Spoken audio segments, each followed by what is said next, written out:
이곳에서 예배 드리는 게 오늘 마지막인가요? 네. 와. 또 다른 곳으로 이사를 하시게 되는데 참 날을 더운 날 잡았습니다. 그래도 아주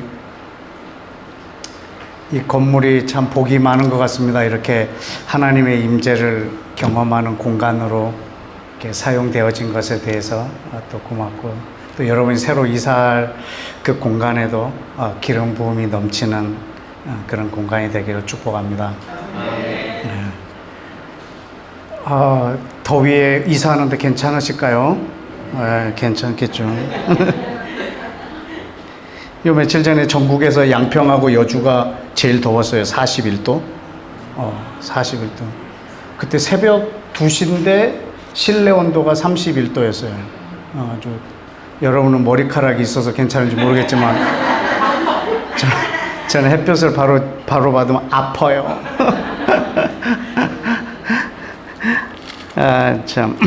하여튼 이번 여름 지혜롭게 건강하게 잘 나시기 바랍니다.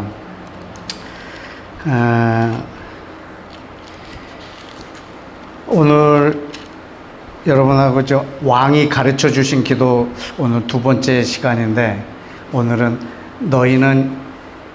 그러므로 너희는 이렇게 기도하라 라는 말씀을 예수와께서 해주셨는데, 그 말씀을 오늘 좀 나누길 원하는데, 저 개인적으로는 오늘 누가복음 11장 1절에 있는 말씀으로 여러분하고 나눌 거거든요. 한번 일단 열어서 같이 한번 읽어보겠습니다. 이 누가복음 11장 1절은 제 인생을 제2의 인생이라고도 할 수 있는데, 제2의 인생을 이끌어준 말씀이기도 하고, 또 생명의 은인 같은 그런 말씀이기도 해요. 그래서 저한테는 아주 특별한 말씀이라 여러분하고 오늘 충분히 교제하기를 원합니다. 함께 읽어볼까요? 시작. 예수께서 한 곳에서 기도하시고 마치심에 제자 중 하나가 여짜오되, 주여, 요한이 자기 제자들에게 기도를 가르친 것 같이 우리에게도 가르쳐 주옵소서. 아멘. 벌써 30년 전이 됐는데, 제가 목사 되는 것을 이렇게 내려놓고 평생 기도해야겠다는 마음으로 골방에 들어왔어요. 평소에 그렇게 기도를 열심히 하던 저는 아닌데, 평생 기도하는 것으로 내 업을 삼아야겠다. 그냥 이 골방에서 시체가 되어서 나갈 때까지 이 방에서 기도하겠다 하는 마음으로 골방으로 들어갔어요. 근데 2년 반 있다가 나왔어요. 근데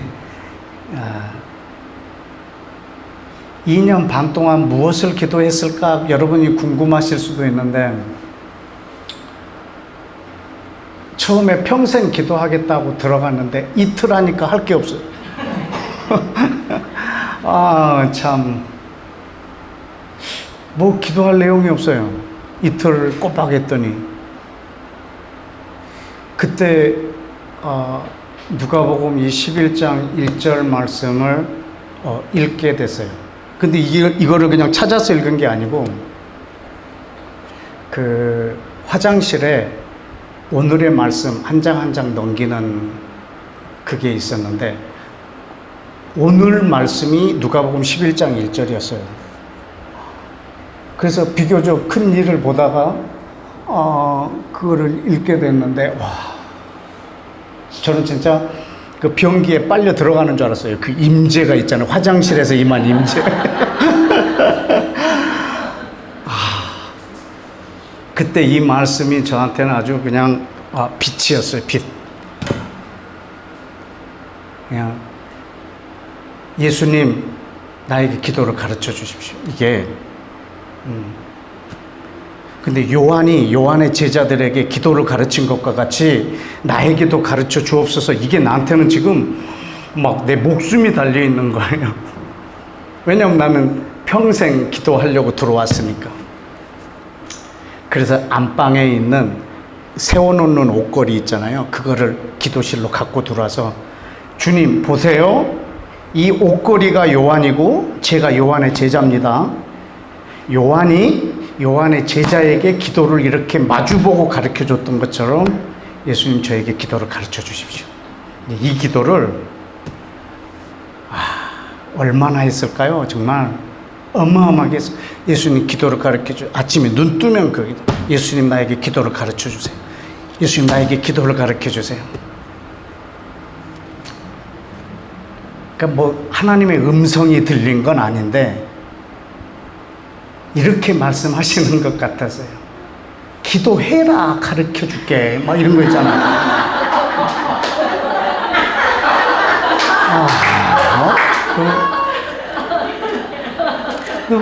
뭐 하나님 로또에 당첨되게 해주세요. 로또에 당첨되게 해주세요. 로또를 사라. 로또를 사고 뭐 말을 해라 하는 것처럼 말이죠. 기도를 가르쳐 달라는 것만 막 했지 실제로 내가 기도를 안 하고 있어요. 그래서 예수님 나에게 기도를 가르쳐 주옵소서. 그렇게 하면서 그때서부터 거의 2년 반 동안 하나님이 가르쳐 주시는 기도를 배웠어요. 근데 제가 또 어리석었던 것 중에 하나도 평생 골방에서 이 말하는 기도를 하려고 했는데 사실 기도와 내 삶이 분리되면 그 기도는 의미가 없어요. 그래서 기도를 가르쳐 달라는 말은 당신의 삶을 내가 그대로 본받겠다라는 뜻이거든요. 이 기도를 가르쳐 준다는 게 기도는 이렇게 하는 거야, 내용은 이걸로 해, 이게 아니라 지금 기도를 가르쳐 달라고 말하는 저 대상의 삶을 내가 그대로 답습하겠다라는 거예요. 제자. 그러니까 요한이 자기 제자에게 기도를 가르쳐 준다. 이거는 자기 삶을 전수하는 거죠. 그러니까 예수님의 제자들이 뭐라고 그랬냐면 요한이 기도를 가르쳐 줬던 것처럼 가르쳐 달라는 거예요. 당시 유대인들에게 기도가 없었을까? 기도가 뭔지 몰랐을까? 아니에요. 유대인들의 기도는 어마어마해요. 그 양이. 아침, 점심, 저녁으로 하는 18번 축복기도, 18개의 축복기도가 있고 카디시 기도가 있고 시편 기도가 있고 그들에게 전통으로 내려오는 기도문들이 많고 또 막 제사장들이 막 거리에 서서 기도한다고 그러잖아요. 큰 거리에 서갖고 막 사람들 보는 데서 막 하는 기도처럼 막 사람들이 하는 기도들이 어마어마하게 많아요. 기도가 없어서 가르쳐 달라는 게 아니라 당신의 삶을 내가 본받겠다는 거예요. 당신의 삶은 당신이 추구하고 있는 것을 내가 얻겠다라고 하는 것이 지금 이 기도예요. 근데 이들의 기도들이 다 형식적인 기도예요. 그냥 밥 먹을 때 하는 기도처럼. 그리고 종교인들이 그냥 관습에 함몰된 그런 기도들. 예수님도 오셔가지고 굉장히 질타를 했죠. 그들의 외식하는 기도들은. 여러분, 그때 한 사람이 혜성처럼 나타난 거예요. 그 사람이 세례 요한이었어요. 그 사람은 종교적인 사람도 아닌데 그냥 광야에서 털옷을 입고 그냥 그 메뚜기, 석청 이런 것들 먹어가면서 하나님 나라를 말하는 거예요. 회개하라, 하나님의 나라가 가까이 왔다. 이걸 계속 선포하는 거예요. 근데 당대 많은 사람들이 이 세례 요한을 보려고 광야로 나가는 거예요. 그 세례 요한의 영향력은 대단히 컸어요. 얼마나 컸냐면 당시 이 이스라엘을 통치하고 있는 분봉왕 헤롯이 자기 동생의 아내 헤로디아를 아내로 삼았어요. 이것을 세례 요한이 질타한 거예요. 그건 잘못됐다. 그래서 그가 감옥에다 가둬버렸거든요. 그리고 나중에 헤롯의 생일날 그 헤로디아의 딸이 그 헤롯을 기쁘게 춤을 춰요. 너무 기쁜 나머지 네 소원이 뭐냐? 내가 다 들어주마. 그때 이 딸의 엄마가 소스를 주죠. 세례 요한의 머리를 달라고 해라. 그래서 그 머리를 쳐서 쟁반에 담아서 이게 주죠. 참 하나님의 사람이 허무하게 죽은 모습이긴 하나 세례 요한의 영향력이 얼마나 컸는지에 대해서 얘기하는 거예요. 그냥 로마 사람도 아니고 자기가 분봉왕으로 하고 있는 곳에 광야에서 미치광이처럼 외치는 자의 말이 얼마나 영향력이 있는지. 사실은 바로 헤롯도 죽이려고 했지만 모든 사람들이 그를 추앙하고 따르고 선지자라고 말하기 때문에 죽이는 걸 두려워해요. 예수님의 제자들의 대부분은 세례 요한의 제자들이었어요. 사실은 예수님도 세례 요한의 제자예요. 그가 외쳤던 또 동일한 것을 그분의 공생애를 시작하면서 외치고 그분한테 세례를 받으세요. 예수님도 엄연하게 보면 세례 요한의 제자일 만큼 그렇게 영향력 있는 분이에요. 이 사람의 아래서 기도를 배운 것들이에요. 제자들이.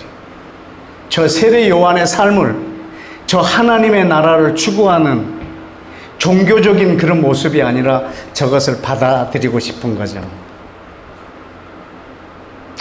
그리고 나서 예수와가 다시 하나님의 나라를 선포하면서 사람들에게 세례를 주는데 세례 요한이 세례를 주는 사람들보다 이 예수와를 따르는 사람들이 받는 세례자의 수가 훨씬 더 많아지는 거예요.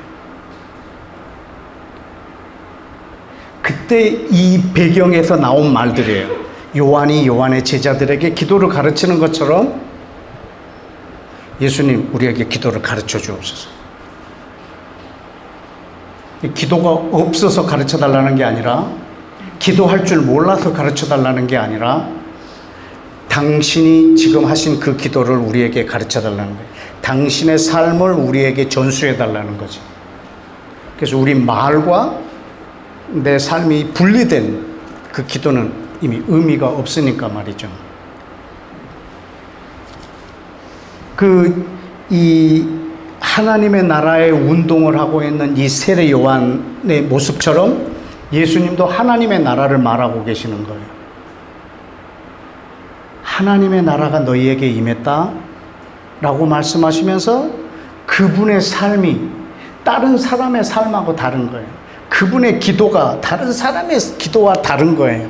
그래서 그 기도를 가르쳐 달라고 말하고 있는 거죠. 다시 한번 누가복음 11장 1절을 한번 읽어볼까요? 시작. 예수께서 기도하시고 마치심에 제자 중 하나가 여짜오되 기도를 가르친 것 같이 우리에게 가르쳐 주옵소서. 아멘. 여러분 제가 그 변기통에 자꾸 지저분하게 변기 얘기를 해서 죄송합니다. 제가 그 변기통에 앉아가지고 제일 먼저 충격받았던 게 뭐냐면 예수님이 기도하신 거였어요.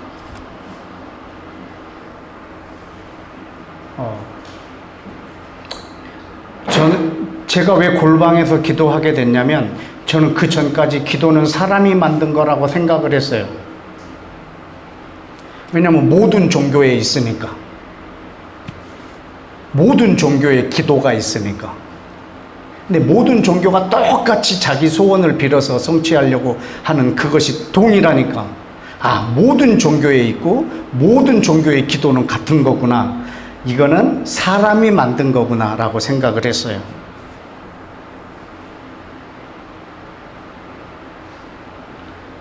근데 제가 신학교를 다니면서 교회 전도사까지 하면서도 저에게 있는 기도관이 뭐였냐면, 내 욕심만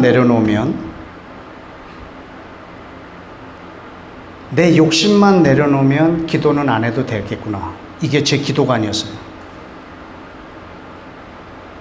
내가 하나님한테 원하는 것만 없다면 기도는 안 해도 되겠구나.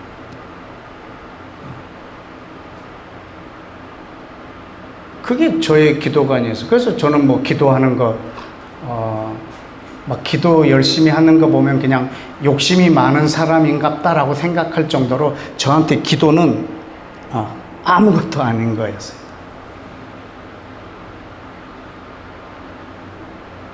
얘기하면 너무 길지만 하나님이 저에게 기도를 가르쳐 주셨어요. 하루, 어느 날, 갑자기. 기도는 내가 만들었다. 이거였어요. 기도는 하나님이 만들었다라는 건 알았는데 오늘 그날 이 누가복음 11장에 하나님이신 예수님이 기도하시더라고.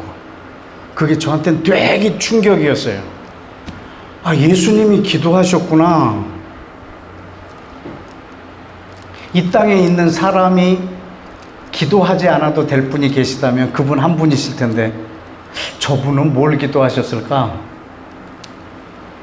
그분이 기도를 하셨더라고요. 성령으로 잉태한 하나님의 아들이. 저분은 원하시는 게 뭘까? 난 그분의 기도를 나는 본받고 싶었어요. 그래서 저분은 뭘 기도하실까? 우리 지난 시간에 나눴지만 기도하는 게 그 사람의 정체성이거든요. 저 사람이 어떤 사람인지 알려면 저 사람이 뭘 기도하는지 보면 알아요. 기도하는 그가 그 사람이에요.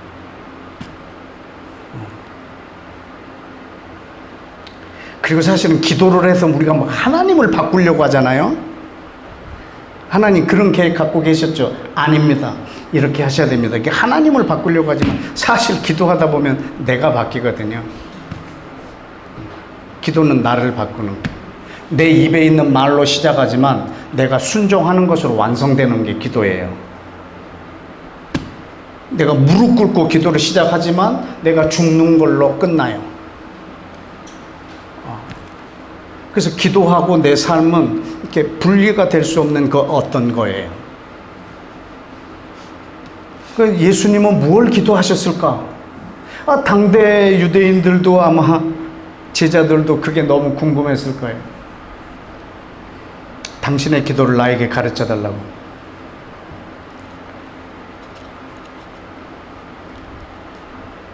하나님이 기도를 만드셨고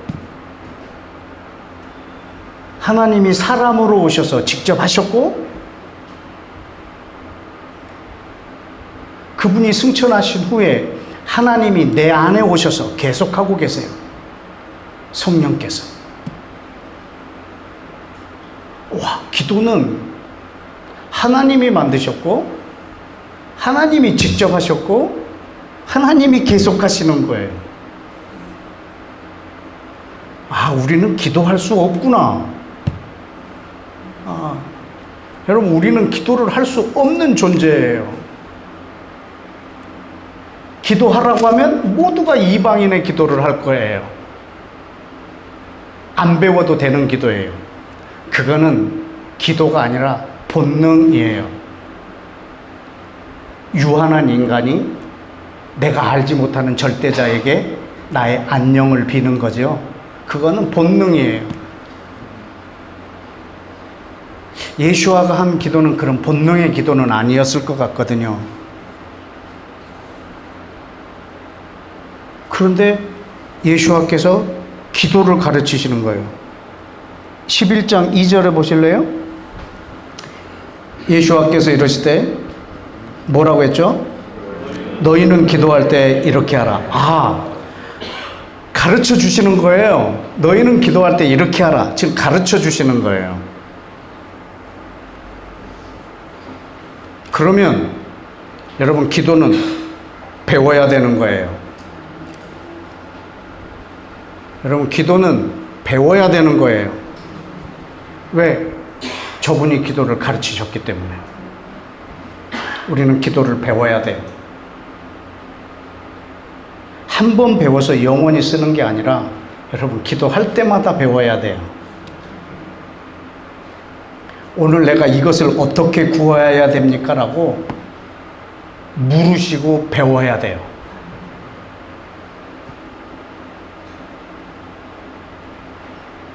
그리고 깨닫게 되었을 때는 강력하게 간구하는 거예요. 왜냐하면 기도는 내 뜻을 이루는 것이 기도가 아니니까. 예수와의 기도를 우리가 배워야 되는 거예요. 아마 예수와는 어릴 적부터 아버지 요셉한테 목공일을 많이 배우셨을 거예요. 뭐 태어나면서부터 의자를 잘 만들거나 그러진 않으셨을 거예요.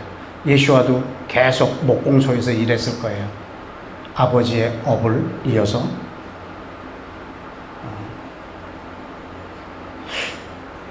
그 많은 업 중에 왜 목수의 아들이 됐을까? 제가 우리 집을 나무로 지었거든요. 알겠어요. 너무 재밌어요. 그래서 예수와도 나무로 막 의자를 만들고 남의 집 테이블 짜고 막 그러셨을까? 생각도 해봤어요. 그런데 그분은 아버지한테 목수일을 배우셨어요. 그런데 예수와는 기도를 어디서 배웠을까? 그게 되게 궁금했어요. 왜냐면 그분은 이 땅에 계실 때 전지전능하신 분으로 계시지 않았어요. 우리처럼 연약한 인간으로 계셨어요.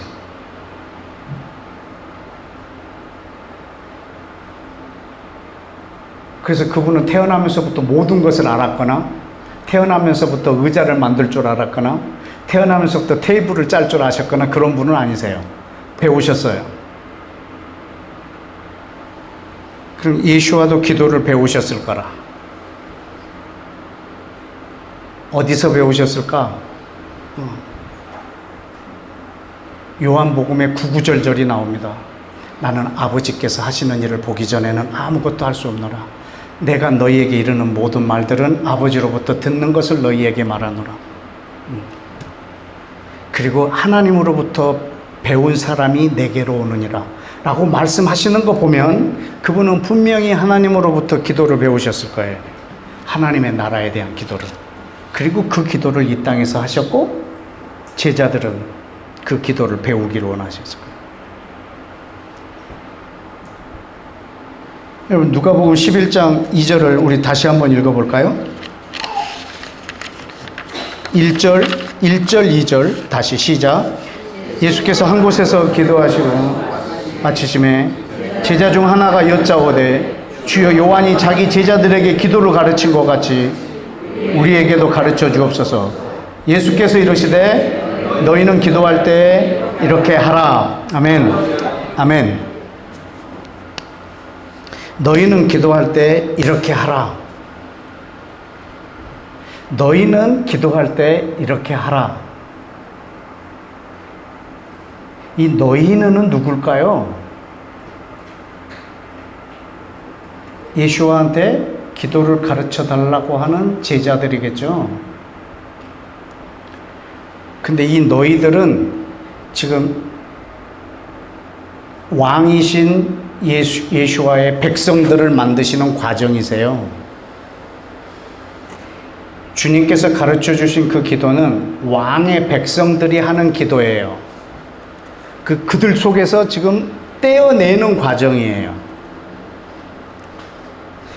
그 부분을 더 정확하게 보려면 우리 마태복음을 봐야 되는데, 마태복음을 한번 찾아봐 주시겠어요? 마태복음 6장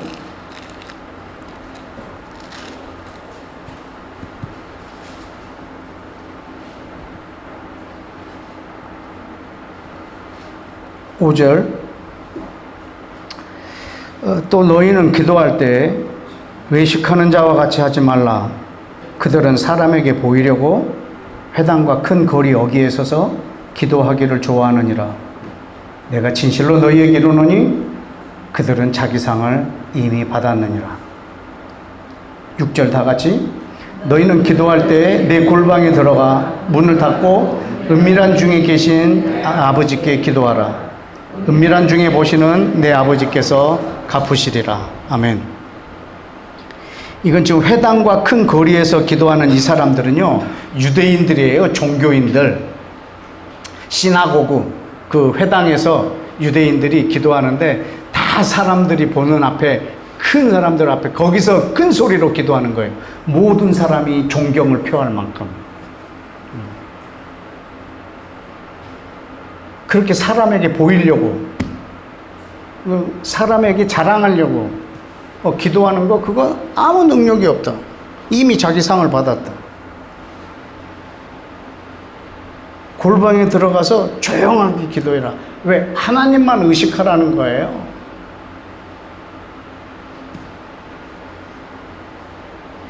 여러분 2절에 구제할 때도 어떻게 하라고 했죠?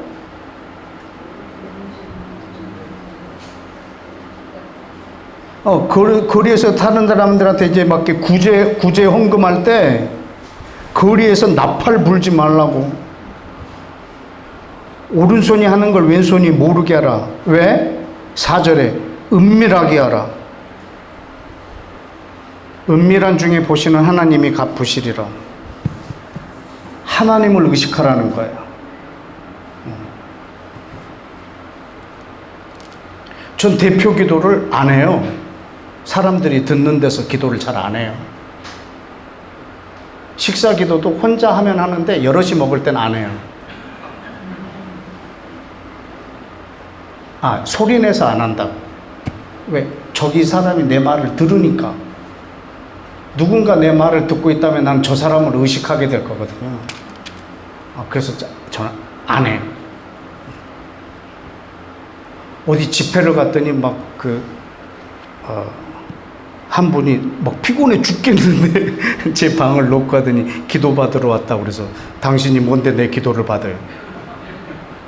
내 기도는 하나님만 받으세요. 내가 그러고 그냥 문 탁 닫아봤어.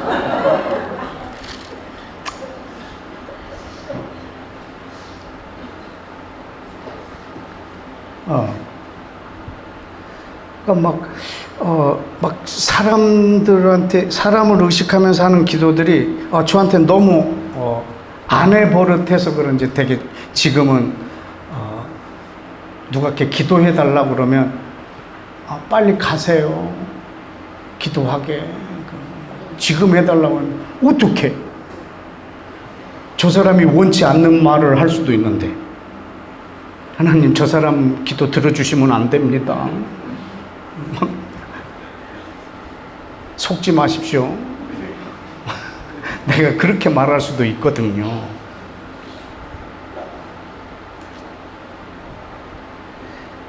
사람들한테 보이려고 하는 이 기도들이 주님이 아주 질타하는 기도들이어서 하나님을 의식하라는 거예요. 금식할 때도 어떻게 하라고 그랬어요? 거기에 16절, 18절에 보면 사람들에게 보이려고 하지 말고 은밀하게 보시는 하나님께 하라고. 이게 하나님만 의식하라고. 제가 만난 목사님 중에 40일 금식을 2번 했다고 명함에다 써서 40일 산상 기도를 2번 했다고, 언제부터 언제까지 이걸 명함 뒷면에다 써갖고 이걸 보여주더라고.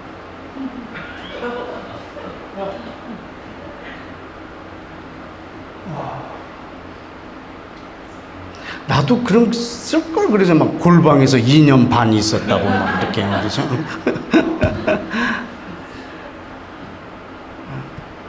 은밀한 중에 그걸 지금 주님이 아주 질타를 하고 계시는 거예요. 사람들에게 보이려고 하지 마라. 이건 유대인들이 하고 있는 짓이에요. 종교인들이. 또 반대로 하나님에게는 민족이 2개예요. 유대인과 이방인, 이스라엘과 이방인, 이스라엘과 열방, 유대인과 이방인. 하나님한테는 전 인류가 두 개예요. 이렇게 유대인과 이방인, 이스라엘과 열방. 그 지금 첫 번째 질타는 유대인들에게 한 거예요. 두 번째 질타는 이방인들한테 하는 거예요.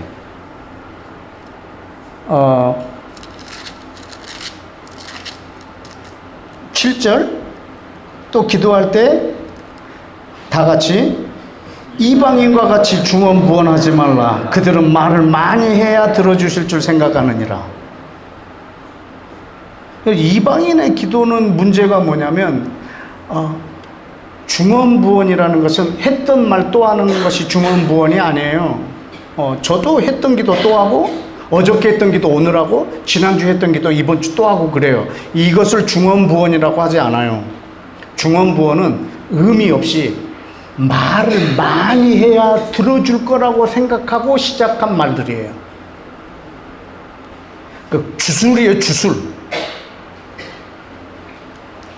막 이상한 종교에서 하는 주술만이 주술이 아니라 그냥 내가 이렇게 말을 막 많이 해야지 하나님이 들어주리라고 생각하는 그 기도도 또 주술과 같은 거예요.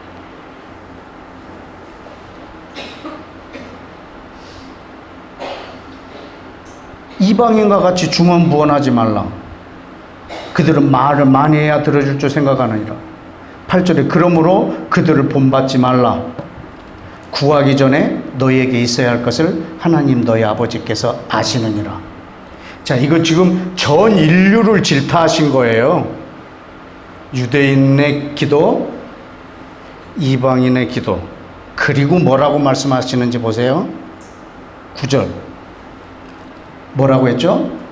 그러므로 너희는 이렇게 기도하라. 이건 지금 어떤 행위냐면 열방에서 자기 백성을 따로 떼우는 모습이에요.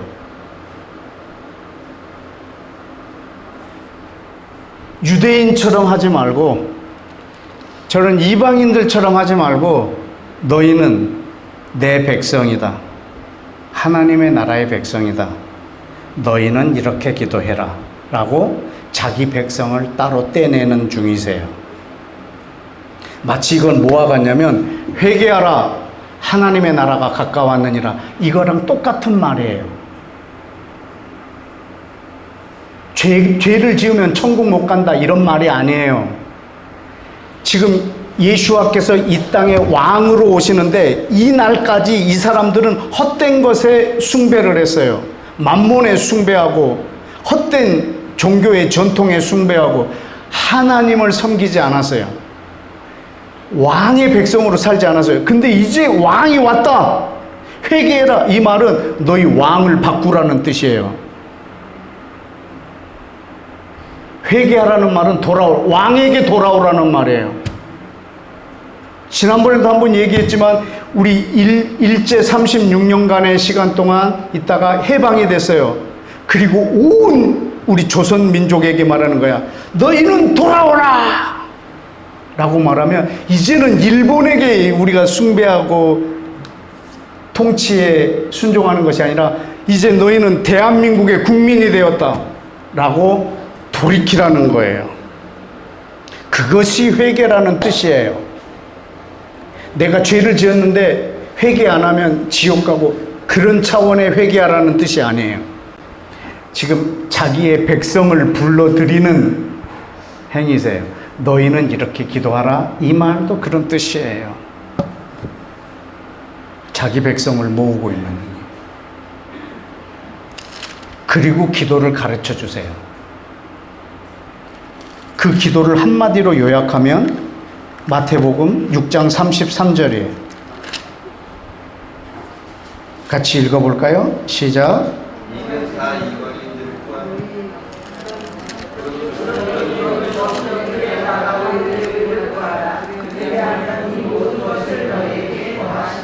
아멘.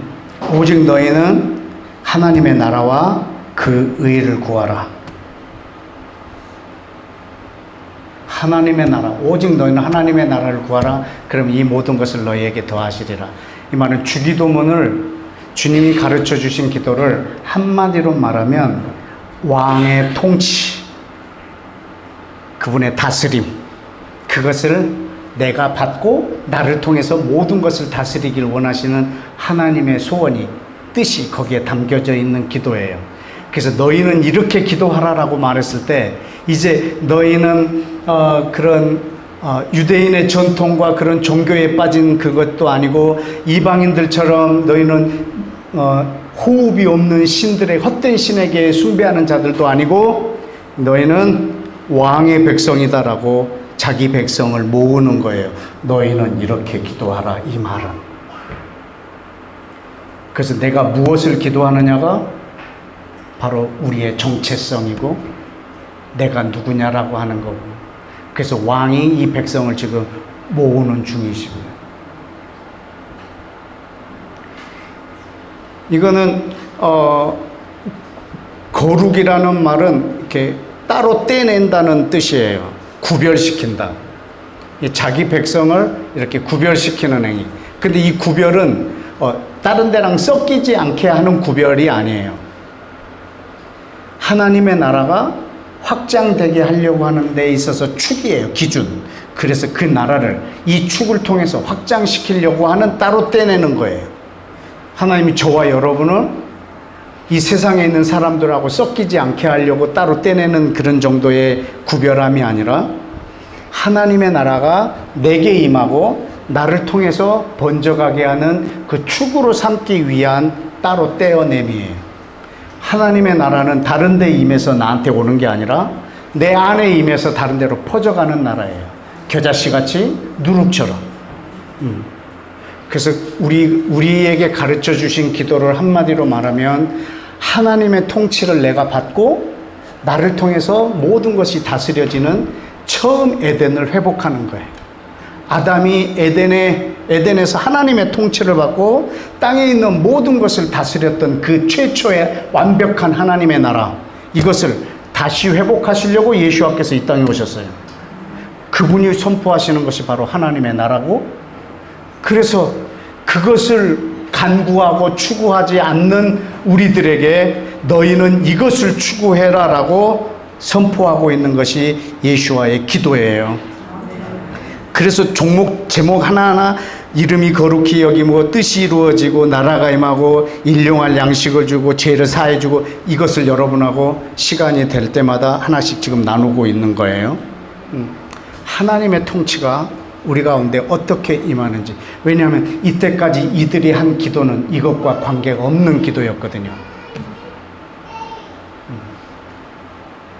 너희는 그렇게 이방인들처럼 기도하지 마라.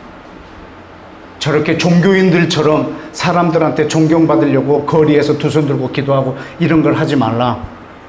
너희는 이렇게 기도하라 라고 전 인류에서 이렇게 떼내는 거예요. 이렇게 전 인류에서 떼내는 장면 하나 더 보여드릴까요? 사도행전 26장을 한번 볼까요?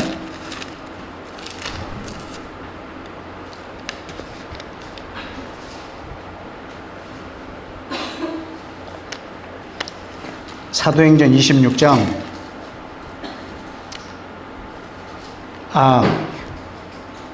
14절. 이게 지금 바울이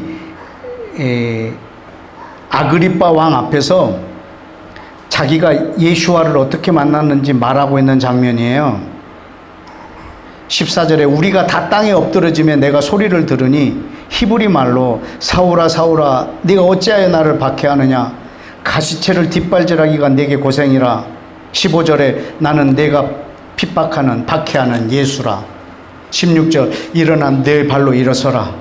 내게 나타난 것은 네가 나를 본 일과 장차 내게 나타날 일을 너로 종과 증인을 삼으려 함이니. 17절에 이스라엘과 이방인들에게서 내가 너를 구원하였다. 지금 이 사울이라고 하는 청년을 예수와께서 선택하는 장면이에요. 그런데 다메섹에서 너를 택했다 이것도 아니고, 뭐 중동 땅에서 너를 택했다 이것도 아니고, 이스라엘과 이방인에게서 이방인들에게서 내가 너를 구원했다. 이건 열방을 말하고 있는 거예요. 열방을. 열방에서 너를 구원했단 말이에요. 너 하나를 꺼냈다. 어디에 보내려고? 어디에 보내려고? 17절에 있죠. 그들에게 보내요. 그들은 누구죠? 이스라엘과 이방인, 열방인. 내가 열방 중에서 너를 꺼내서 다시 너를 열방에다가 보내겠다는 거죠. 하나님은 여러분을 어디서 구원하셨죠? 한국에서? 여러분을 이스라엘과 이방인 중에서 여러분을 건지셨어요. 그래서 하나님 여러분을 다시 열방으로 보내실 거예요. 어떻게? 18절에 그 눈을 뜨게 하여 어두움에서 빛으로 사단의 권세에서 하나님의 권세로 돌아오게 하겠다는 거예요. 그러니까 사단의 나라에서 하나님의 나라로 돌아오게 하겠다는 거예요. 사단의 권세, 사단의 나라에서 하나님의 나라로 오게 하고, 그리고 뭐라고 했냐면 돌아오게 해서 죄사함과 나를 믿어 거룩하게 된 무리 가운데서 기업을 얻게 하리라. 그러니까 이 사도 바울의 기업이 뭐냐면 예수를 믿게 된 그 모든 사람들이 바울의 기업이에요. 열방에서 이 사울이라고 하는 청년을 구해내서 다시 열방으로 보내는 거예요. 지금 하나님이 이렇게 예수와께서 자기의 제자들을 기도를 가르쳐 주신 것은 이스라엘과 이방인에게서 이렇게 따로 떼내는 작업이에요. 저들은 저렇게 기도하는데 너희는 이렇게 기도하라.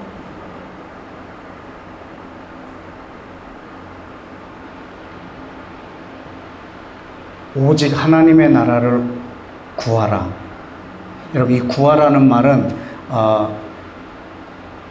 이렇게 prayer도 아니고 ask도 아니고 seek예요. 추구하라. 오직 하나님의 나라를 추구하라.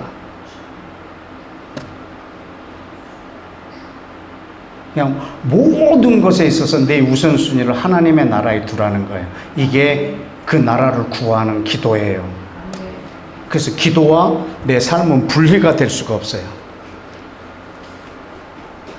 세례 요한도 그랬을 거고 예수와도 그랬을 거예요.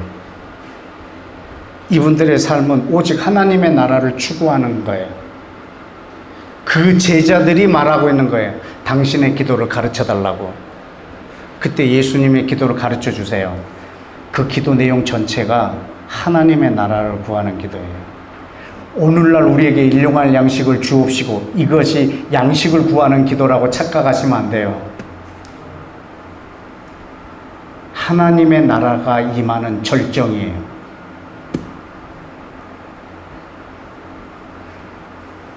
그거는 예수와께서 단독으로 말한 것이 아니고 신명기와 출애굽기에 있는 말씀을 인용해서 하신 기도 내용이에요. 오늘날 우리에게 일용할 양식을 주옵시고.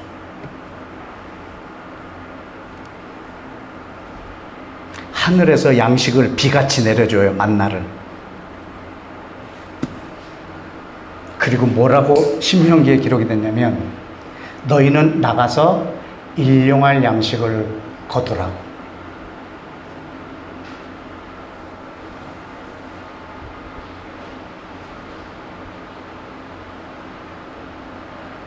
여러분 중에 오늘 돈이 굉장히 필요해서 이 자리에 오신 분도 있을 수 있어요. 근데 이 천장을 이사하려고 뜯었더니 돈이 쏟아지는 거예요. 그리고 하나님의 음성을 여러분이 들은 거예요. 필요한 만큼만 가져가거라.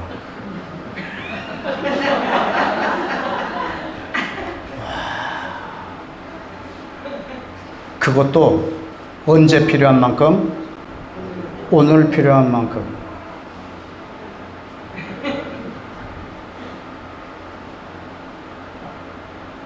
그게 하나님의 통치예요. 근데 그렇게 하는 사람이 없어. 내일 안 내려주면. 그래서 하루치를 더 걷어가는 거라. 40년 동안. 그러면 이거 먹고 있을 때 이게 썩어. 내일이 안식일이야? 오늘은 이틀치를 거두라고 허락해줘요. 오늘은 안 썩어. 40년간 교육을 시키는 거예요.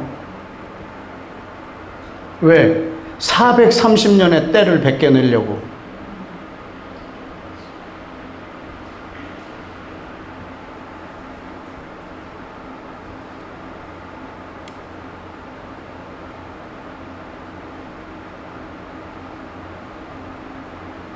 우리 민족을 거기다 갖다 놓으면 이틀치 거둘 것 같아요?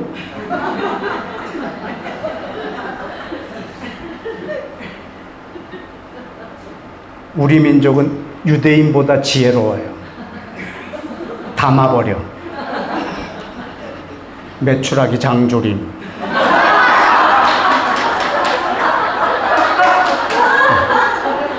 만나 젓갈. 막 이래가지고 오래될수록 맛있는 거야. 그래 그냥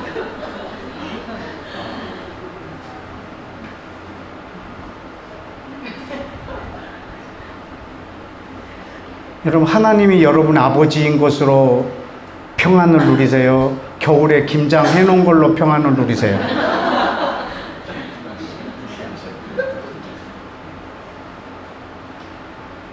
이스라엘 백성을 뭘 훈련시킨 줄 아세요? 하나님이 살아계신 너의 아버지인 것을 믿으라는 거예요. 그 하나님의 나라가 너에게 임하는 것이, 그게 일용할 양식을 구하는 기도예요. 매일매일 먹을 거 달라는 기도가 아니에요. 일용할 양식을 구하라? 그럼 매일 먹을 거 달라고 기도하라고? 방금 전에 뭐라고 하셨는데, 너는 무엇을 먹을까, 입을까, 마실까 염려하지 말고 구하지 말라. 나는 구하기 전에 너에게 있어야 될 걸 다 아는 너의 아버지라. 그러므로 너희는 이걸 구하라 라고 하신 분이 일용할 양식을 또 구하래. 매일 먹을 거. 너 하나님이 내 아버지인 거를, 그 통치를 누리라는 거예요. 주님이 가르쳐준 이 기도 전체가 하나님 나라를 위한 기도예요.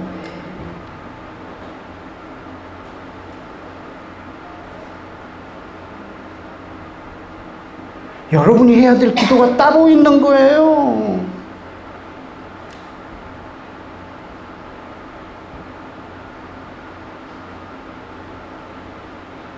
왕의 백성들만 할 수 있는 기도가 있어요.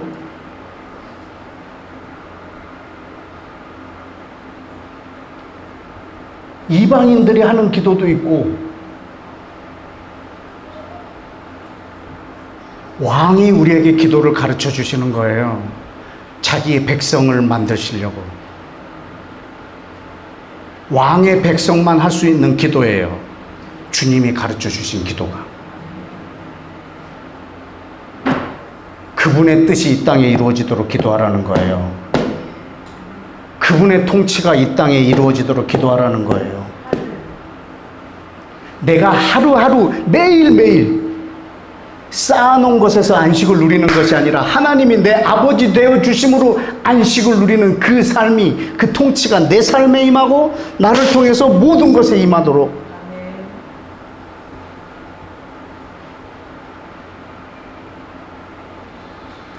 나를 지배하는 게 없도록.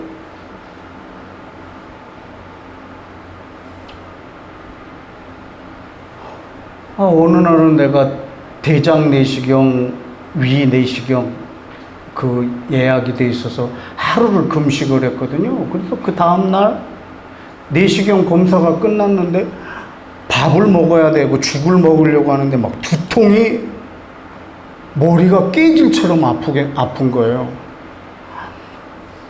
근데 너무 배고픈데 이 상태에서 밥을 먹으면 다 토할 것 같은 거예요. 막 어지러우니까, 머리가 아프니까. 뭐라도 먹어야 되겠는데, 근데 그 앞에 커피숍이 있길래 커피를 한 잔 일단 먼저 마셨어요. 밥을 먹으려고. 머리가 깨끗해져.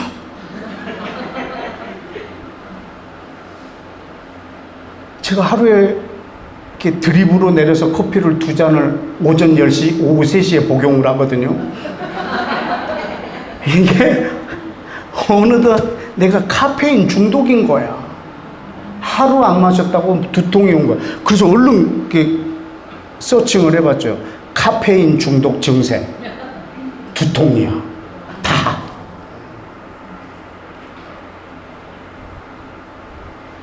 그 다음부터 제가 커피를 줄이고 있어요. 예수와 외에 나를 통치하는 게 싫어. 내가 누구한테 통치받고 있다. 막, 싫어, 나는.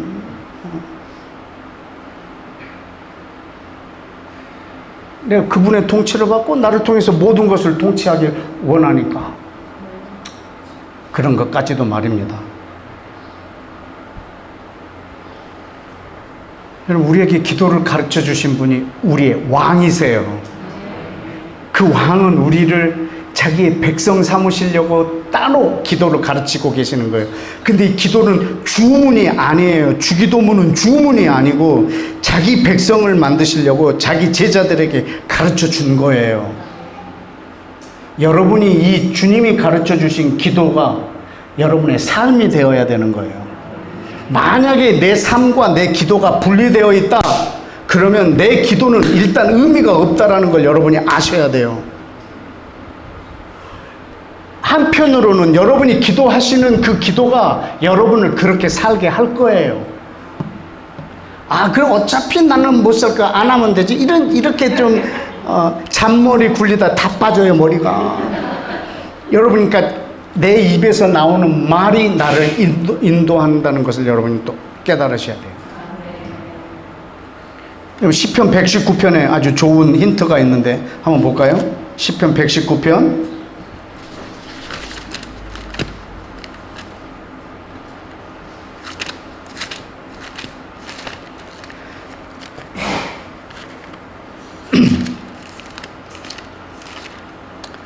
119편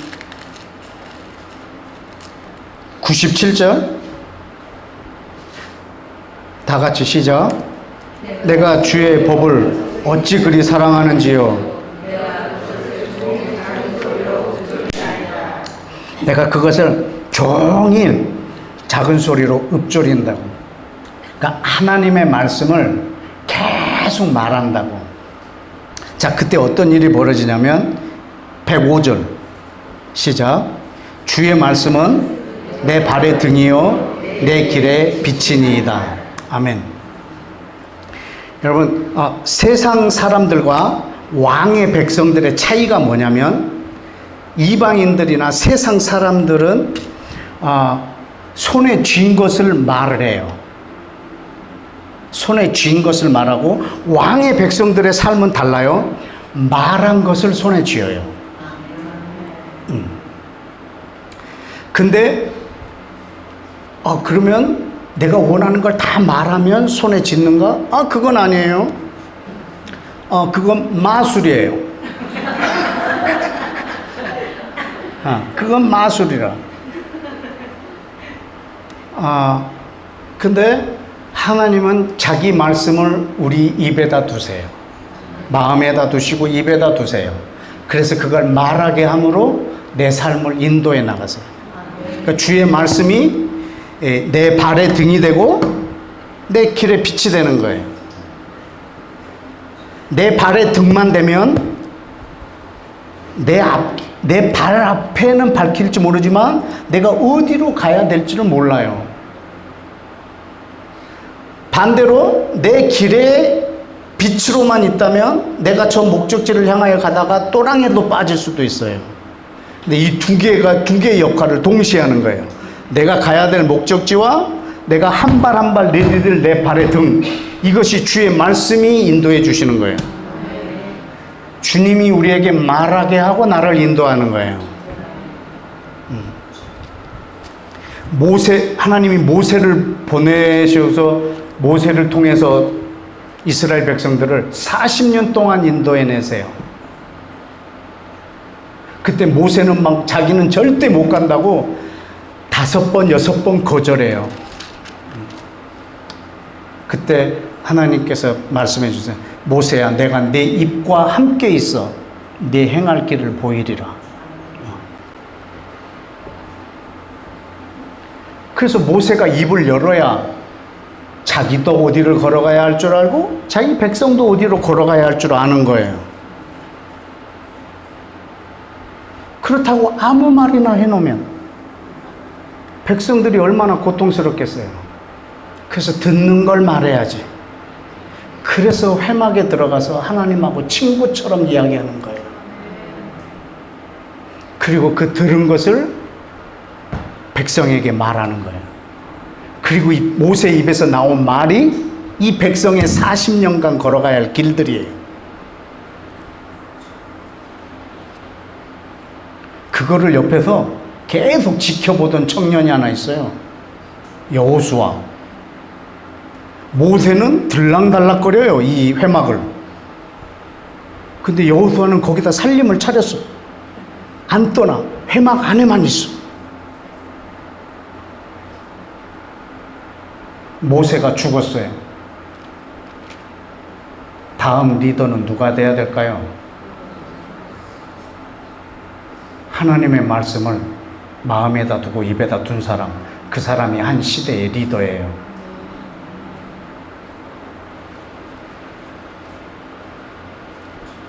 여러분이 리더라고 아무도 인정 안 해줘도 하나님이 여러분을 통해서 열방을 움직여 나가실 수 있으세요.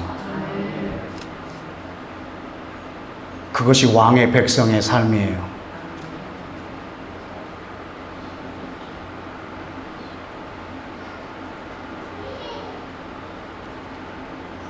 아홉 시 뉴스를 보다가 막 정치인들의 그걸 보고 막 분내지 마세요. 여러분들 잘못이에요. 여러분이 통치를 안 하니까 저렇게 되고 있습니다. 우리들이 회개해야 할 일이지. 저와 여러분이 기도로 이 나라도 다스려야 하고 온 열방도 다스려야 되고 지금 위기일발의 중동 전쟁도 중재해야 되고, 물론 전쟁 나지 않게 해주세요 이것만이 우리의 기도는 아니에요. 하나님의 뜻이 어떻게 이루어지는지에 대한 힌트들을 계속 우리는 또 찾아내고 알아내고, 그래서 하나님의 뜻이 이루어지도록 기도해요.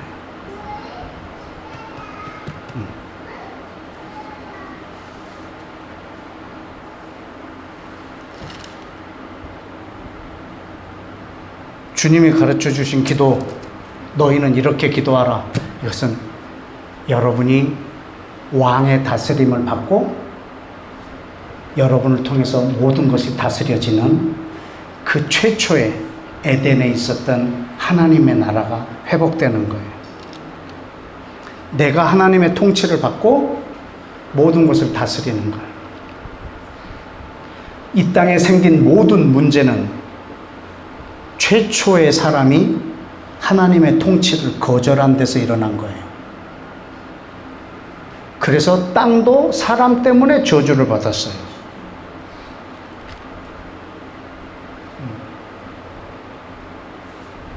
저기 있는 전자 올겐, 저 만약에 110볼트에 꽂아서 쓰는 걸로 만들어 놨다고 가정해 보세요. 그럼 110볼트에 꽂으면 정말 세상에서 가장 아름다운 멜로디를 연주할 수 있어요. 근데 저걸 220볼트에다 딱 꽂아버리면 터져버려요. 고물이 돼버려요. 고물. 에덴이 그렇게 고물됐거든요. 아담이 하나님의 통치에 코드를 꽂아 놓으면 그 에덴은 완벽한 하나님의 나라였어요. 이 코드를 빼가지고 자기가 원하는 데다 꽂아버렸을 때 다 터져버렸어요. 하나님도 에덴을 잃어버릴 만큼 하나님이 완벽하게 만든 하나님의 통치가 있는 나라, 그것을 회복하려고 하나님이 사람으로 이 땅에 오셨어요. 그리고 이 땅에서 그 왕의 백성들을 찾고 계세요. 이 땅에 왕 노릇할 사람, King of Kings, 왕들 중에 왕 할 때 그 킹스가 여러분들이세요.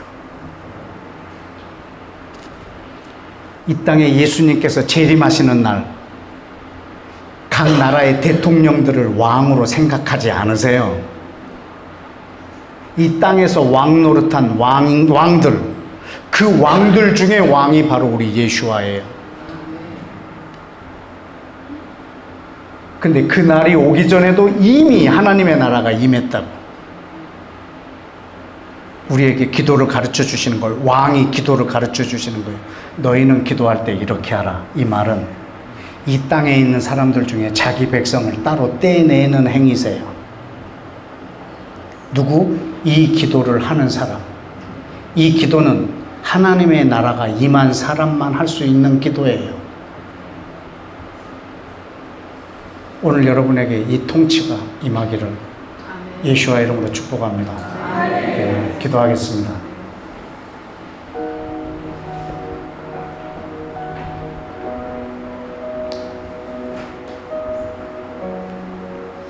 요한의 제자들이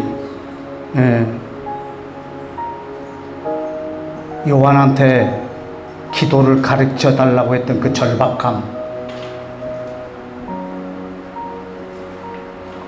그리고 예수와의 제자들이 예수와한테 기도를 가르쳐 달라고 했던 그 절박함,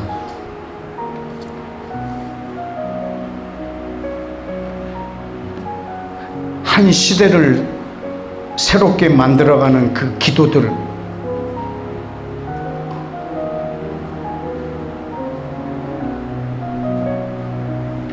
주님, 이 시대에 하나님의 나라를 새롭게 만들어가 당신의 그 기도를 나에게 가르쳐 주옵소서. 왕이신 나의 예수와여, 당신의 기도를 가르쳐 주옵소서. 당신이 이 땅에서 사실 때 하셨던 그 기도를 내가 이어가고 싶습니다. 당신의 무릎을 제가 이어가길 원하오니 주여 저에게 기도를 가르쳐 주옵소서. 요한의 제자들이 요한한테 간청했던 것처럼, 예수와의 제자들이 예수와에게 간청했던 것처럼 이 시간 우리가 다 같이 함께 간청하겠습니다. 기도하겠습니다.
구제하다가 왼손이 하는 것을 오른손이 알아버리거나 내가 구제하는 것을 다른 사람이 알아버리면 망치는 일은 아닙니다. 내가 금식하는 것을 누군가가 알아버렸다고 망쳐버리는 금식은 아닙니다. 내 기도하는 소리를 누가 듣고 있다고 외식하는 기도는 아닐 겁니다. 하나님을 의식하라는 말입니다. 하나님만 의식하라는 말입니다. 누구인가 구제할 때도 누가 한지 모르게 하라는 말은 저 사람이 갚을 길이 없게 만들라는 말입니다. 왜냐하면 내가 하나님을 의식하고 있으니까. 하나님이 갚으실 거라는 거지. 내가 기도하는 건 아무도 안 알아줘도 하나님이 듣고 계시다는 거예요. 내가 금식하는 티를 안 내려고 얼굴에다가 기름을 바르고 끼니를 굶지 않은 사람처럼 이렇게 보이고 하는 행위가 들키면 안 돼서가 아니라 하나님만 의식하라고. 하나님은 살아계시고 실제적이신 분이시고 그분은 내 아버지이시고 예수님이 이 땅에 사실 때 하나님을 의식했던 그 감각, 그 느낌, 하나님을 아버지라고 부른 예수와가 갖고 계셨던 그 뉘앙스, 그 느낌,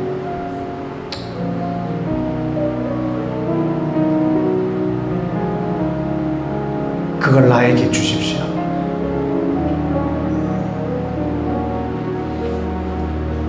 여러분, 사람들이 듣는 서서 기도해도 됩니다.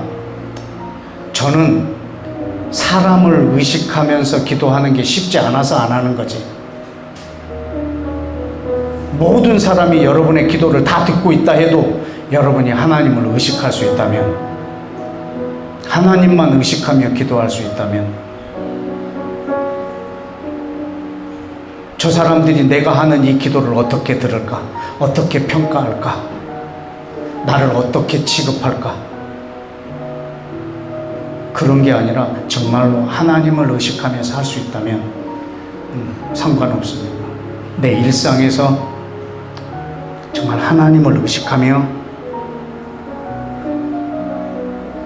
그분의 통치를 받으며 일상을 살 수 있는, 예수와가 이 땅에 육신으로 사실 때 가지셨던 그 느낌, 그 감각, 그 뉘앙스, 그것도 주님 나에게 주십시오. 우리 시간 다 같이 한 번 더 기도하십시다.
하나님이 사람을 원래 하나님의 형상으로 지었습니다.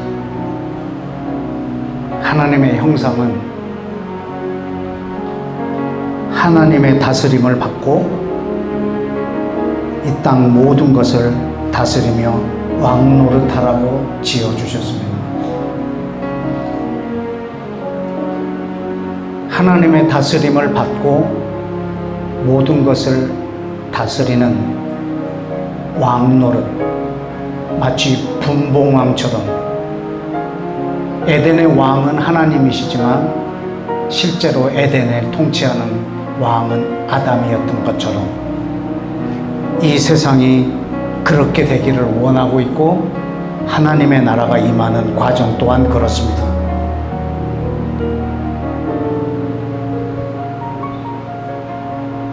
여러분의 기도 응답은 내가 원하는 것을 받을 수도 있겠지만 기도 응답은 내가 원하는 것을 받는 것으로 끝나는 것이 아니라 하나님의 통치가 내게 임하고 내 삶과 온 세상을 다스리는 왕의 역할을 하는 그것이 기도 응답입니다.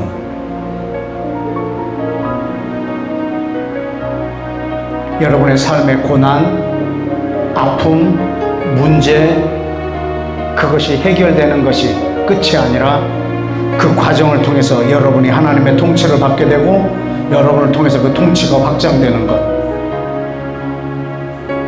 그것이 하나님의 형상 회복이고 예수와께서 재림하시면 완성되겠지만 이미 이 세상에 그 나라가 임해 있습니다.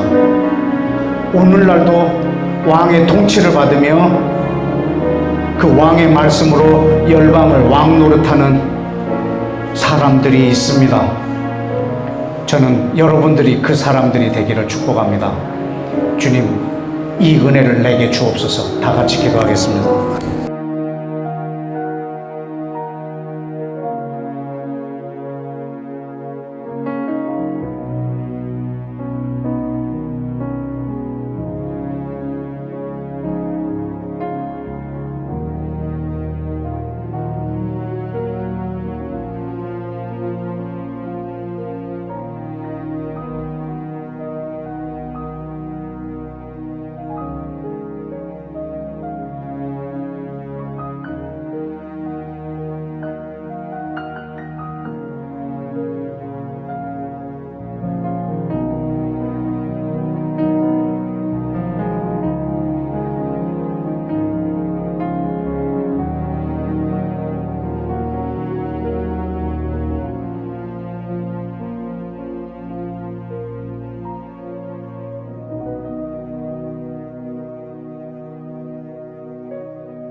사도행전 1장에 보면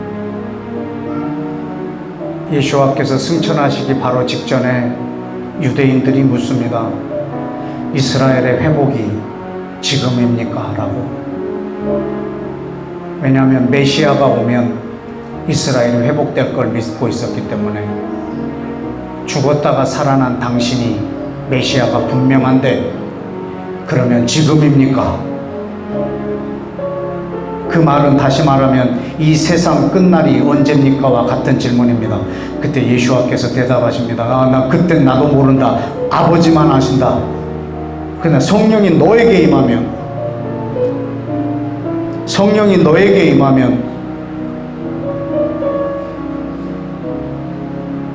땅 끝이 영향을 받을 수 있다고 가르쳐 주십니다. 성령이 너에게 임하면 이 세상 끝이 올 거라는 겁니다. 성령이 너에게 임하면 땅 끝에 희망이 있습니다. 하나님의 나라는 어느 지역에 임해서 내 안에 오는 나라가 아닙니다. 내 안에 임해서 온 땅으로 퍼져가는 나라입니다. 이 땅에 왕의 다스림을 거절하고 있는 사람, 나라, 도시, 문화, 사상,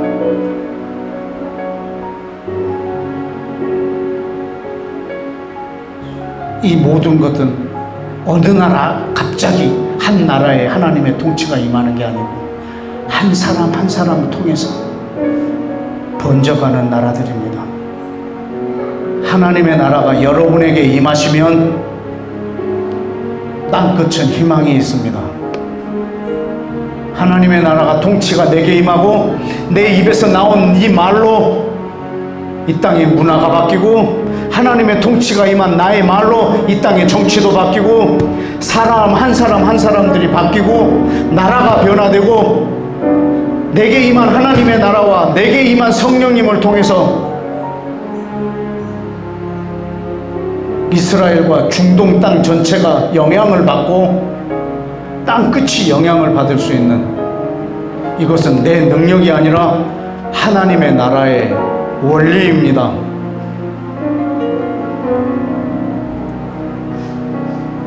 주님 내게 성령을 부어주시고 주님 내게 하나님의 통치가 내 삶, 내 혈관에, 내 세포에, 내 삶의 모든 영역에, 내가 관계를 맺고 있는 모든 조직과 모든 곳에 주님 나로 인하여 하나님의 통치가 번져가게 하여 주시고 그 영향력이 땅 끝까지 흐를 수 있도록 주님 하나님의 나라의 축으로 나를 세워주시도록. 제가 마지막으로 한 번 더 기도하고 마치겠습니다. 각자 기도하시고 돌아가시기 바랍니다. 다 같이 기도하겠습니다.